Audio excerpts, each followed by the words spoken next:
Nope, this isn't Kanté's wedding. This is Kanté at a Chelsea fan's daughter's wedding. And this just shows how humble Kanté can be. The Wedding Crasher. Kanté didn't just show up to the wedding we told you about. He stayed and had a great time. He stayed through the ceremony and talked to all the guests. Maybe the craziest thing is Chelsea had just finished a game. Like an Energizer bunny, Kanté never stops moving. But he's not only nice to Chelsea fans. Beating an Arsenal fan at FIFA. In 2018, Chelsea beat Cardiff City 4-1, and afterwards, Kanté missed his train home to Paris. So instead, he went to pray at a mosque in London and met a young Arsenal fan. The fan saw Kanté was alone and invited him to come over and play FIFA.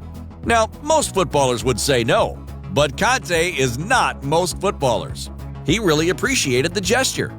He said yes, and then he went back and spent 2 hours with the Arsenal fan and his brother. It's Islamic teaching to invite guests to your house for dinner, so I asked him. He came with me and my brother because he was on his own and said he was only going to go home anyway. He beat us all at FIFA, and then we watched Match of the Day. It was a really nice evening. Maybe Kanté's not as nice as people say. He went over to some guy's house and didn't even let him win a game of FIFA? Come on, N'Golo. Taxes. Even when it comes to giving money to the government, N'Golo wants to do things the right way. According to The Sun, Kanté could have saved over $1 million if he transferred money to a shady offshore account. But just like a forward trying to break through midfield, Kanté said, denied. In a world where Messi and Ronaldo are getting into tax trouble, Kanté is doing things the right way. And a lot of this is because he's not the type to feel he always needs more money. Kanté wanted to jog to training, but in the end, he bought a humble Mini instead of a flashy car after Jamie Vardy convinced him he couldn't run everywhere. And he had a phone with a cracked screen for a long time. Wow! The World Cup! Few players were as integral to winning the World Cup as Kanté was for France in 2018. He made sure Pogba, Mbappe, and Griezmann could play freely in attack.